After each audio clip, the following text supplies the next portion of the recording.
What if I told you that almost everything you've been taught about getting rich is a carefully crafted lie? What if the reason you feel stuck working your tail off but never really getting ahead isn't your fault? What if it's because the wealthy have sold the rest of us on a single powerful myth? A myth designed to keep you running on a financial treadmill, powering their world while you stay exactly where you are. You've felt it, haven't you? That feeling of being on a hamster wheel. You work hard, you land a raise, and for a hot second you can breathe.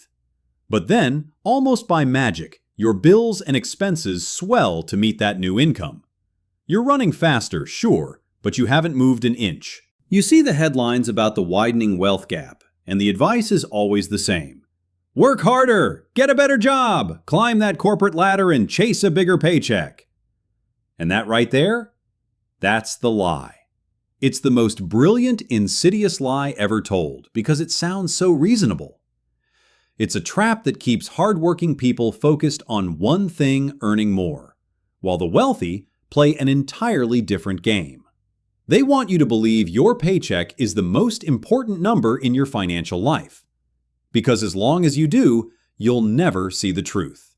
Today, we're getting off their treadmill. Hey everyone, I'm Ryan. On this channel, we don't chase money, we build systems that generate it. I break down real wealth strategies, asset building frameworks, and financial truths most people never learn. If you're serious about growing your money the smart way, subscribe now and hit the bell icon.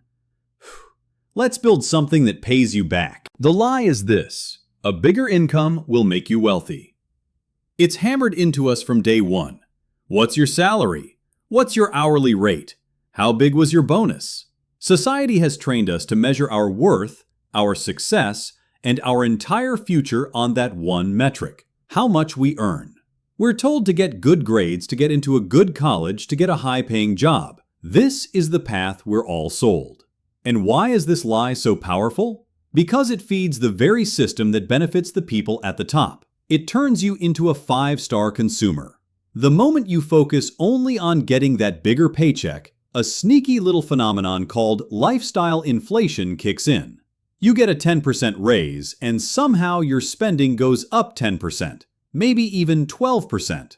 That new salary suddenly justifies a new car payment. That bonus is the perfect excuse for a fancier vacation. Your expenses rise in perfect, terrifying harmony with your earnings, and your ability to build actual wealth stays stuck at zero. You're making more money than you ever have before, but you're still living paycheck to paycheck. Sound familiar? It's the story of millions. It's the doctor making $500,000 a year who's drowning in debt from a giant mortgage, luxury car leases, and private school tuition. They are a high-income, low-wealth individual. They are trapped. The lie works because it makes you confuse earning with owning. They are not the same thing. Earning is active. It demands that you trade your time, your life, for money. The second you stop trading, the money stops. Wealth is different. Wealth is what you own, not what you earn. It's the assets you have working for you 24/7, even when you're not.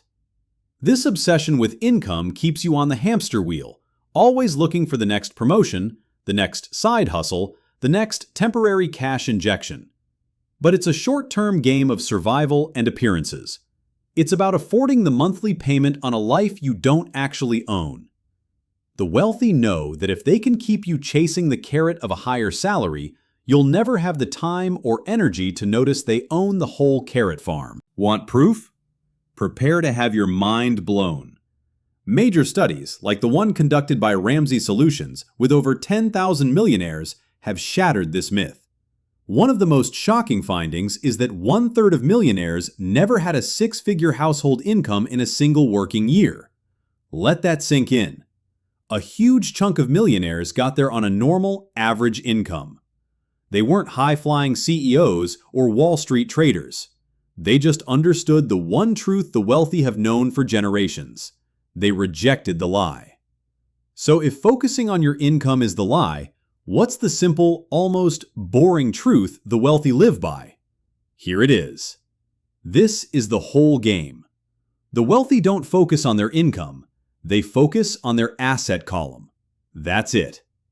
While the average person is asking, how can I earn more money?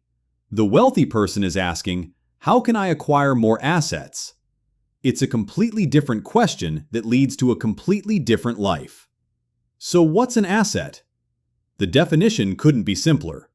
An asset is something that puts money in your pocket. A liability is something that takes money out of your pocket. Let's use the classic example. A person who believes the income lie gets a big raise. They think, I've worked my butt off. I deserve this. I'm buying my dream car. They march down to the dealership and get a $60,000 luxury SUV. It comes with a monthly payment, insurance, gas, and maintenance. Every single month, that car is a financial black hole, sucking money out of their pocket. It's a liability. It is actively making them poorer. Now, let's look at someone with a wealthy mindset. They get the exact same raise, but they ask a different question. How can I use this to acquire an asset? Instead of buying the car, they use that money as a down payment on a rental property. Now, is finding a property that creates immediate cash flow easy or guaranteed? Of course not. It takes research and a bit of savvy. But let's say they find one. The rent they collect pays the mortgage, taxes, and insurance. And after all the bills are paid, there's an extra $300 left over each month. That rental property is an asset. It's putting money in their pocket. But it gets better. While the property is paying them, the tenant is also paying down the mortgage, building their equity. On top of that, real estate tends to appreciate over the long haul. So not only are they getting paid to own it, but the asset itself is quietly becoming more valuable. See the difference? One person bought a depreciating liability that makes them poorer every day. The other bought an appreciating asset that makes them richer every day without them having to do any extra work.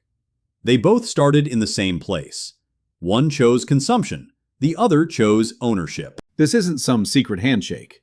It's just a different way of seeing the world. The wealthy are obsessed with this.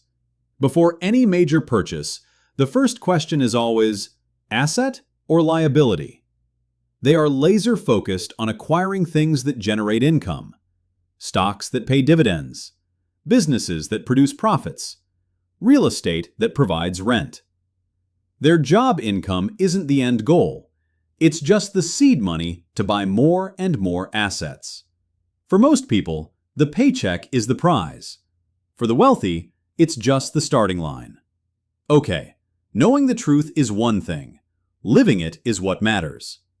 The great news is, you don't need to be rich to start acting like it. You just need to install a new operating system. This isn't about complicated financial wizardry. It's about a few simple, repeatable habits. Before you do anything else, the biggest change has to happen between your ears. You have to consciously fire your inner consumer and promote your inner owner. A consumer thinks, how much can I afford to spend? An owner thinks, how much can I afford to invest? A consumer sees a sale and thinks about what they can buy. An owner sees a stock market dip and thinks about what they can buy. A consumer uses debt to buy liabilities, phones, furniture, vacations. An owner uses debt to buy assets, businesses, or real estate. This mental flip is everything. Start seeing every dollar you have as a tiny soldier. You can either send it into battle to capture more prisoners, more dollars, or you can send it to the mall to be sacrificed. From now on, filter every financial decision through this new identity. And don't tell me you need a rich family to do it. Study after study shows the vast majority of millionaires are self-made. Figures from Ramsey Solutions and Fidelity Investments show that around 79 to 88% of millionaires did not receive any significant inheritance. They weren't born into the owner class. They became owners through their habits. They built it. So can you. You've heard the phrase, pay yourself first, but the wealthy add a game-changing twist. It's not about just moving money to a savings account where it gets eaten by inflation. It's about paying yourself first by automatically acquiring assets. This is the most powerful habit you can possibly build. Before you pay your rent, before you buy groceries, before you do anything, you take a piece of your income and use it to buy an asset. And thanks to modern technology, the excuse that you need money to make money is officially dead. You can open an investment account in 10 minutes and set up an automatic transfer. It can be $50 a month. It can be $20. The amount is less important than the unbreakable consistency. What are you buying? Small slices of assets. You can set up an automatic investment into a low-cost S&P 500 index fund. For the price of a few lattes, you become a part owner of the 500 biggest companies in America. You are doing exactly what the wealthy do, just on a smaller scale. The key is automation. You can't rely on willpower, it runs out. Set it up once and forget it. Every payday, like clockwork, your system automatically makes you an owner. A small piece of your labor is converted into capital. This is how you escape the treadmill. Once your automation is humming along, it's time to change how you make every other financial decision. From now on, every big purchase gets put through a simple 3-question test. Will this put money in my pocket? This is the big one. Asset or liability? Be brutally honest. That new 80-inch TV? Liability. That designer handbag? Liability. That boat? A hole in the water you pour money into? Total liability. This doesn't mean you can never have nice things. It means you have to be honest that you're choosing to become poorer. The goal is to build your asset column to the point where your assets buy your liabilities for you. The wealthy buy luxuries last. The poor and middle class buy them first. What is the total cost of ownership? This question kills the dangerous myth that if you can afford the monthly payment, you can afford it. Never think in monthly payments. Think in total cost.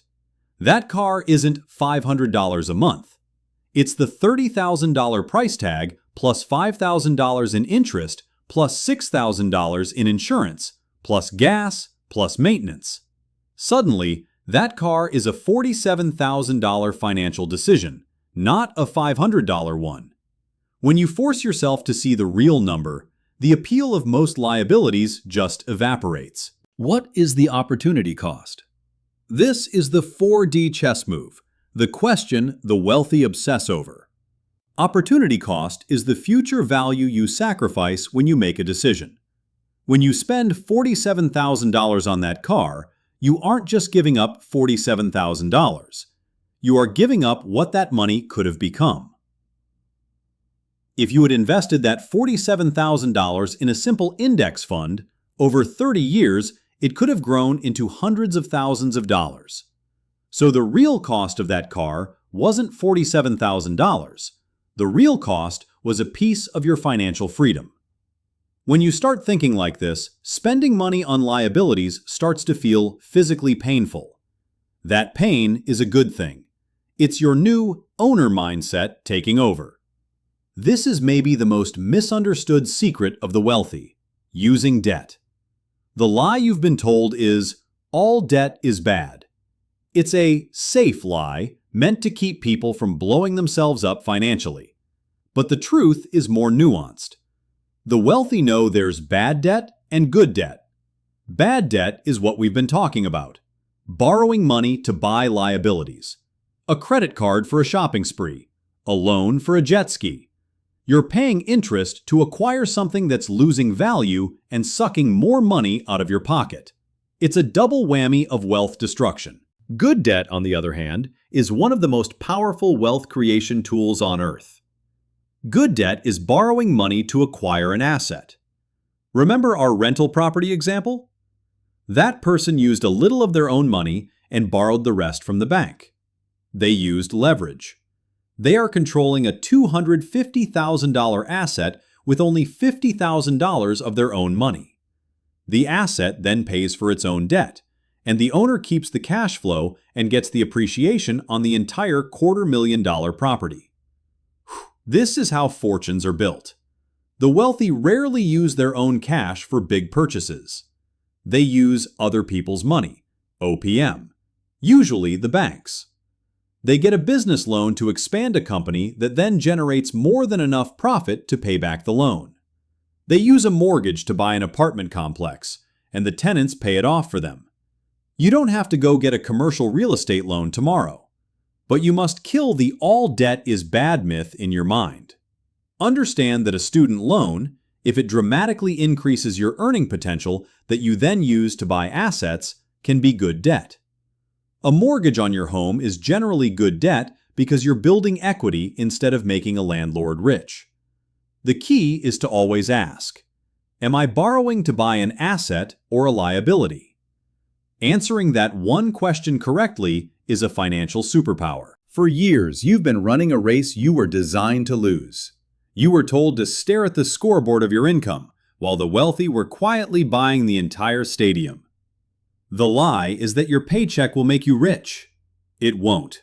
It's just a tool. The simple, liberating truth is that wealth isn't built by earning, it's built by owning. It's built by relentlessly, methodically, and almost boringly acquiring assets, things that put money back into your pocket. Stop believing the lie. Stop chasing a number and start building a machine.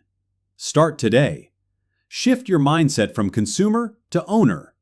Automate your asset acquisition, even if it's just a few dollars. Run every purchase through the asset litmus test. And understand that debt is a tool that can either build your empire or tear it down. And now you know the difference. This isn't a secret, it's a system.